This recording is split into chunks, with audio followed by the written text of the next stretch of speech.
O sol ainda tinha a cor de lata aquecida quando Manuel desceu do ônibus com a mala militar pesada ao lado. E, na outra mão, um buquê de margaridas amareladas pelo caminho, mas firmes.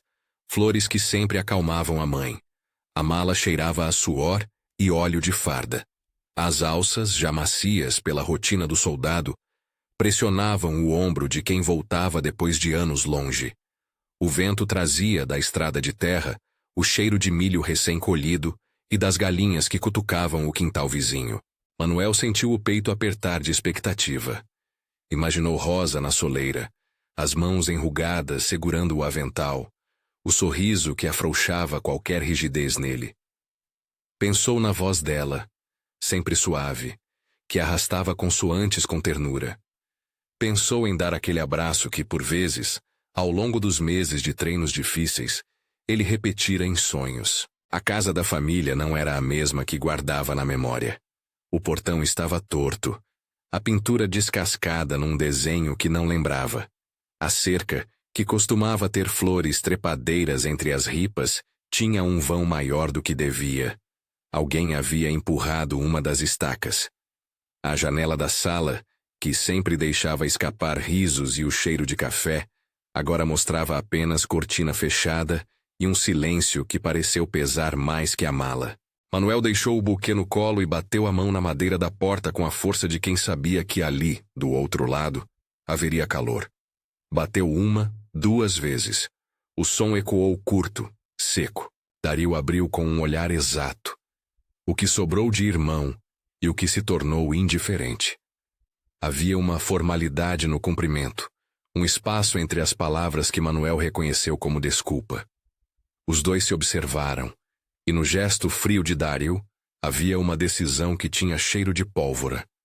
Ela não mora mais aqui, disse, e as palavras caíram como se desejassem sumir. Manuel buscou o tom de brincadeira que usavam quando eram meninos, uma tentativa de colar as bordas da antiga intimidade, mas nada trouxe a mãe até a porta. O quê? Rosa? Como assim? Ele repetiu, e a ficha quebrou em pedaços sobre o chão de terra batida do quintal. O buquê, sem braços para entregá-lo, ficou esquecido entre as mãos calejadas de Manuel. A alma de Manuel, acostumada à ordem da caserna, sentiu-se subitamente desarrumada. As memórias de Rosa vieram à tona como luz atrás de nuvem. Ela costurando camisas, soprando na sopa para refrescar. A voz que costumava cantarolar hinos curtos às 6 da manhã. Ele imaginou o rosto dela fechado de medo. Não por ela, mas pelo que a expulsão implicava. A exposição de uma vida inteira reduzida a uma decisão silenciosa. Manuel perguntou por quê. Indagou se alguém havia levado a mala dela, se havia deixado recado, se antes de ir havia dito algo. Dario deu respostas em tom econômico. Não era mais possível. Ela atrapalhava. Não dava conta. Palavras que Manuel sentiu como lâminas, cortes ruidosos que exigiam uma explicação que não veio. Ao fechar a porta, sem que o ruído da madeira chegasse a ser um tranco, ele sentiu o mundo ceder. Havia algo assustador naquela revelação. A ideia de que uma mãe pudesse ser tratada como um objeto descartável, uma presença cuja utilidade havia acabado. Manuel levou a mão ao buço como se buscasse o cheiro de infância para reencontrar um caminho. A mala no chão, o buquê ainda fresco contra o peito. E a pergunta, clara e urgente. Onde Rosa estava agora? Ele sabia que esperar não era opção. O tempo para aqueles que vivem de trabalho e suor corria veloz e impiedoso. Se essa história já tocou você, comente de onde está ouvindo e inscreva-se. Fique comigo até o final. Há coisas que merecem ser vistas na luz. Manuel começou a caminhar pela vila com a pressa contida de quem precisa encontrar um rosto no meio do comum. Passou pela casa da dona Adela, ao lado da padaria. A vizinha abriu a porta num instante, sem surpresa em ver o soldado. Os olhos de dona Adela eram miúdos como feijões, cheios de curiosidade e misericórdia. Ela puxou o avental, encostou as mãos no peito e contou com a voz trêmula o que vira. Rosa, segundo a vizinha, Tinha saído uma manhã com poucos pertences numa sacola plástica e sob o olhar de Dario e de Melissa. Era assim que pronunciava o nome, com ênfase no som de conveniência. Ela ficou sentada perto do mercado por alguns dias, disse Donadela. Fula ficar, e ninguém fez nada. Pensei que alguém fosse levá-la para casa. Depois vi que ela dormia como quem espera alguém que não vem. Manuel segurou as palavras como quem segura um avental com fogo. A boca de Dona Adela era tremida, não por medo, mas por não conseguir acomodar dentro de si a injustiça. 2 vendedores no mercado confirmaram a cena com olhares diferentes. O homem da banca de tomates lembrava de tê-la visto recolhendo o que sobrava nos sacos de farinha. A mulher do balcão de secos disse ter dado uma xícara de café quente e um cobertor, com aquele gesto que tenta remediar o que é maior do que os próprios braços. Um senhor idoso que vendia sementes de milho falava baixinho de como Rosa costumava chegar cedo e conversar sobre o plantio com as pessoas. Ensinava as crianças a separar as pedras do milho. Quando a gente era pobre e feliz, ela vinha com bolo que sobrava e dividia na rua, disse o velho. E ao falar ele tocou num fingir de memória, como se quisesse costurar o passado ao presente. Cada voz era uma peça que ia se encaixando numa imagem mais nítida. Rosa movendo-se pelas calçadas, curvada pela idade, recebendo migalhas de gentileza quando quem devia cuidar a empurrou para fora do lar. Manuel andou pelas barracas com o buquê ainda fechado em plástico, como um sinal de quem procura. O mercado era um microcosmo de histórias desencontradas. Crianças correndo atrás de pipas, um rádio antigo que arranhava uma moda sertaneja, o cheiro agridoce do peixe frito. Em cada rosto, Manuel procurava um lampejo de Rosa. Perguntou por um canto mais quente ao lado da banca de legumes, uma sombra entre caixas de papelão. Alguém apontou para uma rua lateral, onde prostitutas e ambulantes formavam um pulso diferente da vila. Ele seguiu, sentindo o coração acelerar. A cada passo repetia no silêncio da cabeça os nomes que temia ouvir. Ela não mora mais aqui. Quando a viu, a visão quase o derrubou. Rosa estava encostada numaquelas caixas que serviam de apoio para colocar frutas. Uma manta velha envolvia os ombros, e o buquê encolheu-se por dentro da mala do soldado, pesado demais para o momento. Ela não estava suja de indignidade. Estava antes com a cor da resignação, uma graça triste que mantinha a dignidade mesmo em desamparo. Manuel avançou. Ao chegar perto, ela olhou com olhos que não deixavam de reconhecê-lo. Havia ali uma mistura de alívio e vergonha, como se receber compaixão fosse admitir uma derrota. Ele se ajoelhou sem pensar e pôs as mãos nas dela, sentindo a pele fina, quente ainda, vibrando. Mãe! Saiu num suspiro pesado. Ela respondeu com o que lhe restava de força. Manu. Veio. Ele não conseguiu dizer nada por longos segundos. As lágrimas vieram sem autorização, escorrendo como chuva antiga. Senhor, dá-me forças para que eu faça o que é justo agora, murmurou Manuel num sopro. Era uma oração curta, dirigida ao céu claro sobre a feira, um pedido de firmeza e ternura. Não implorou milagres, pediu firmeza para não se perder em raiva, para que sua ação devolvesse dignidade. Rosa apertou a mão dele com força que surpreendeu Manuel. Era o gesto de uma mulher que ainda podia confortar apesar da perda. Fui embora. Ela começou com a voz fraca. Disseram que atrapalhava. Deram-me um saco e disseram para procurar outro lugar. Havia uma pausa longa entre as palavras, que trouxe consigo o peso de quem precisava dizer isso em voz alta para que a verdade se assentasse. Levar Rosa ao dispensário foi uma operação com pressa e cuidado. Manuel chamou um táxi com as mãos trêmulas. O taxista, homem de fala mansa, ajudou a erguer a senhora com delicadeza. No hospital, o médico, com suas palavras técnicas, contou o diagnóstico que parecia sancionar o que Manuel já sentia. Desidratação, fraqueza associada à negligência da rotina, uma anemia leve que se agravava pela má nutrição. Nada de milagres prometidos, apenas cuidados humanos e a necessidade de repouso.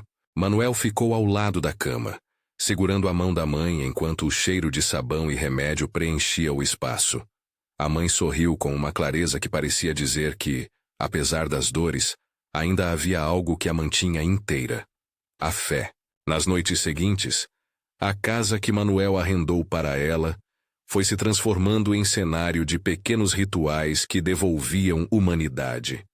Uma xícara de chá com casca de laranja para abrir o apetite, as margaridas colocadas num copo com água numa mesa simples, o barulho do bordado que Rosa recosturava enquanto conversavam. Manuel aprendeu o ritmo dos cuidados: observar se ela comia, medir a temperatura, trocar o cobertor. Ele ouvia histórias antigas, fragmentos que Rosa costurava entre pontos, como plantou canteiros com as mãos arranhadas de quem amava a terra, como colocou o primeiro travesseiro na sua casinha, como sempre rezava para que os filhos encontrassem um caminho bom. Havia também um pedido discreto de Rosa: que a família fosse chamada, que fossem avisados da sua condição. Manuel sabia que chamar Dario significaria abrir feridas, expor para a vila a decisão cruel que o irmão tomara. Mas uma reparação que não enfrentasse a fonte da dor seria apenas um remendo que não consolaria. O momento do encontro com Dario e Melissa foi amargo. Manuel convidou-os para falar no quintal da casa emprestada, não por postergação, mas por necessidade de um espaço onde as vozes pudessem ficar claras. Dario veio com o rosto fechado e um olhar que tentava parecer justificado. Melissa, por sua vez, trajava o verniz social da desculpa. Não sabíamos o que fazer, disse ela, como se a obrigação tivesse sido uma escolha dolorosa e inevitável. Manuel não queria aquele espetáculo de palavras. Queria respostas honestas. Como puderam fazer isso com ela? Perguntou sem gritar. A contenção mostrava que ali havia disciplina, não covardia. Dario explicou que havia dificuldades financeiras, que a casa estava apertada, que Rosa não se adaptava à rotina. Eram explicações que cheiravam a pragmatismo. O mesmo pragmatismo que transforma pessoas em problemas a serem resolvidos com gestos frios. Manuel ouviu e sentiu a necessidade de colocar limites morais. Não é justo, disse com voz firme. Dignidade não é serviço que se cancela quando é incômodo. Ele recusou a vingança que poderia consumir a cena e buscou, ao contrário, uma reparação possível. Pediu que Dario e Melissa assumissem culpa em gesto simbólico, que se comprometessem a contribuir para o novo lar. Não como punição, mas como forma de reconhecer o erro e devolver o respeito. Foi um pedido que soou, no começo, duro, mas justamente por não buscar humilhação, abria espaço para arrependimento. A conversa foi longa. Houve lágrimas, houve justificativas. E houve, do outro lado, um reconhecimento tímido. Melissa colocou as mãos no rosto e sussurrou desculpas que pareciam vir de um lugar menor que a consciência. Dario, com o silêncio de quem mede consequências, prometeu colaborar. Prometeram limpar, ajudar com despesas, e, com isso, devolver uma parte da ordem que haviam desfeito. As manhãs seguintes tiveram um novo ritmo. Manuel levava Rosa à igreja pequena da vila, onde os bancos rangiam e o sino tocava baixo. Era um lugar que acolhia, mais pelo suor das mãos que ali se curvavam do que pela imponência do altar. Numa dessas manhãs, o pastor mais velho abriu uma Bíblia gasta e leu: Ainda que eu ande pelo vale da sombra da morte, não temerei mal algum, porque tu estás comigo. O versículo fez-se ponte entre o céu e aquela pequena sala de madeira. A leitura não prometeu milagres fáceis, mas ofereceu consolo, a presença de algo maior que a injustiça. Manuel segurou a mão de Rosa durante a leitura e sentiu que, naquele toque, havia um lugar onde o perdão e a memória podiam se encontrar. Depois, no banco da igreja, ele murmurou uma oração curta: Pai, ajuda-me a perdoar com firmeza e a cuidar com justiça. Pedir a força para não deixar que a raiva apagasse o que ainda era sagrado. A imagem de uma mãe que o amara com simplicidade. As rotinas de cuidado devolveram a Rosa seu pedacinho do mundo. Ela gostava de arrumar as flores na jarra, de bordar panos com desenhos de casinhas e de ouvir as histórias que Manuel traria dos dias de farda, contadas com um tom de quem escolhia as palavras como quem escolhe sementes. Havia momentos de silêncio compartilhado, quando ambos contemplavam a janela que dava para a estrada, vendo no horizonte a cor do entardecer que lembrava anos passados. Rosa sentava-se ao sol, com o terço nas mãos, e deixava que as memórias fluíssem. Lembrava dos filhos pequenos correndo no terreiro, do primeiro café coado, das perdas que a casa acumulou, das orações feitas à noite para que os filhos não sofressem.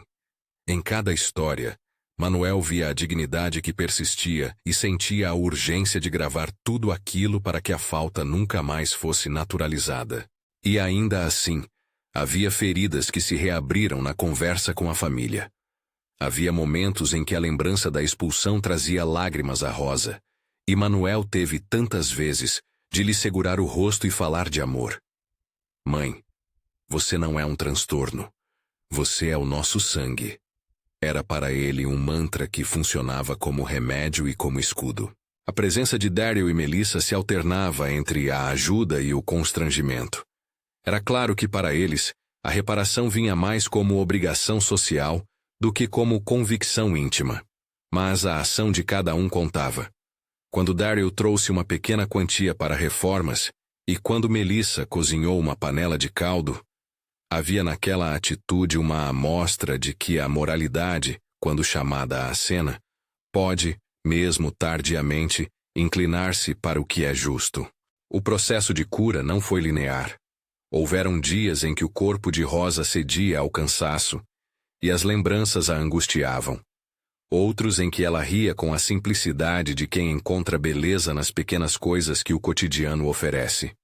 Um pó de sol sobre o pano, o som de um passarinho cansado pousando no telhado.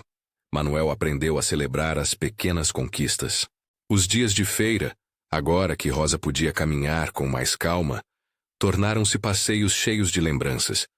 A mãe apontava para uma barraca antiga e dizia: antes, vendia um pão ali que cheirava a vida. E Manuel, com os olhos molhados, respondia com histórias de criança, de quando ela o mantinha junto nas noites de plantio. Ainda assim, a morte sempre foi uma sombra que andava ao lado das manhãs. Rosa falava dela sem medo, com a doçura de quem sabia que havia vivido e dado amor.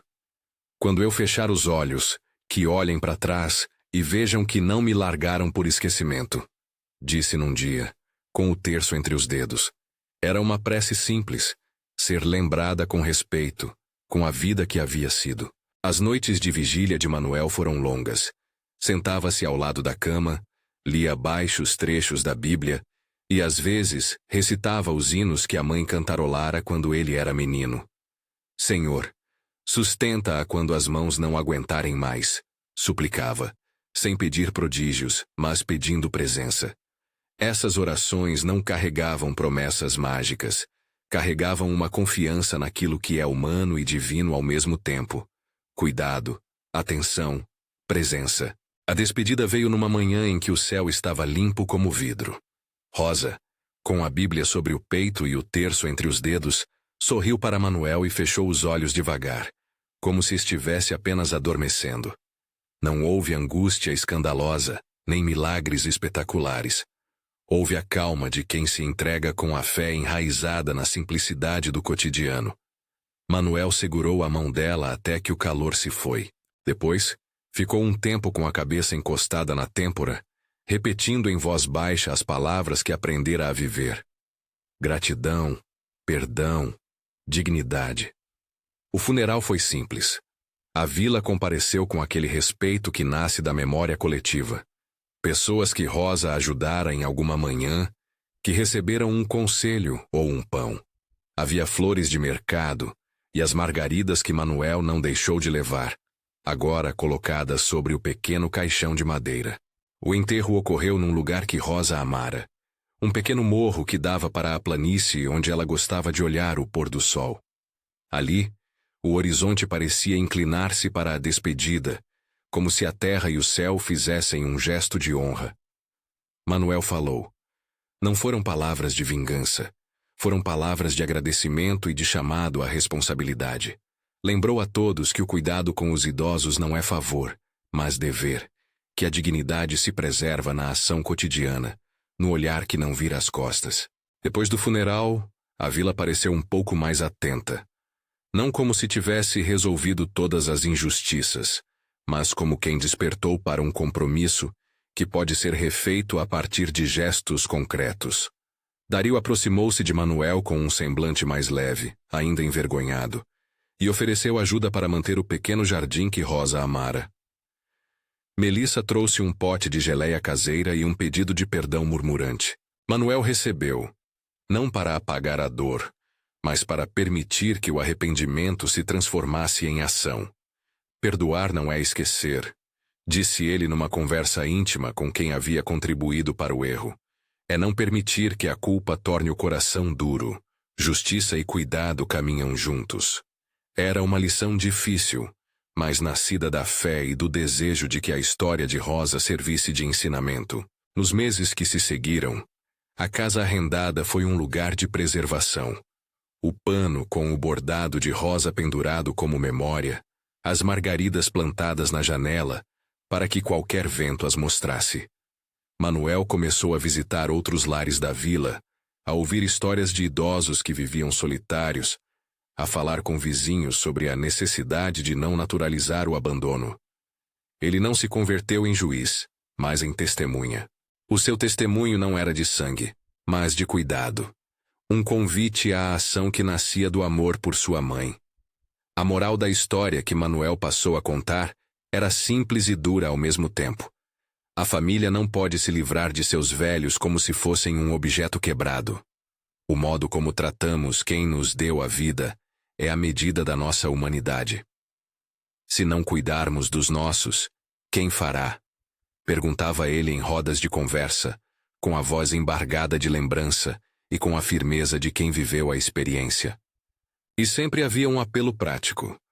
Visitar, perguntar, ajudar com remédios, acompanhar consultas, garantir que o idoso não seja empurrado para a invisibilidade. No fim, Manuel sentiu que a vida dele estava dividida em antes e depois de Rosa. O que ele ganhou não foi um troféu, mas uma clareza. Aprendera que justiça pode andar ao lado do perdão, que a reparação verdadeira não é apenas um ato público, mas uma rotina de cuidado que honra a história de quem partiu. E quando se falou de lembrança, não se tratou apenas de chorar. Tratou-se de transformar a dor em algo que possa fazer viver melhor os que ficam. Antes de encerrar, há um último pedido de Manuel para quem acompanha essa história. Que ninguém deixe para amanhã o gesto de carinho ou a palavra que poderia ter mudado a rota de uma vida. Que se reconheça no outro a necessidade de ser visto, ouvido e amado. Ele volta sempre na memória e nas ruas da vila, para o rosto sereno de Rosa, para o terço que ela segurou com tanto afeto, para o buquê de margaridas que agora crescia na janela de quem aprendeu a cuidar. Se você se sentiu tocado por essa história, compartilhe com alguém que precisa ouvir. Deixe nos comentários um relato, uma lembrança, um gesto que você tomou ou que pode tomar. Inscreva-se para ouvir mais histórias que nos lembram do que somos chamados a ser. Pessoas que cuidam.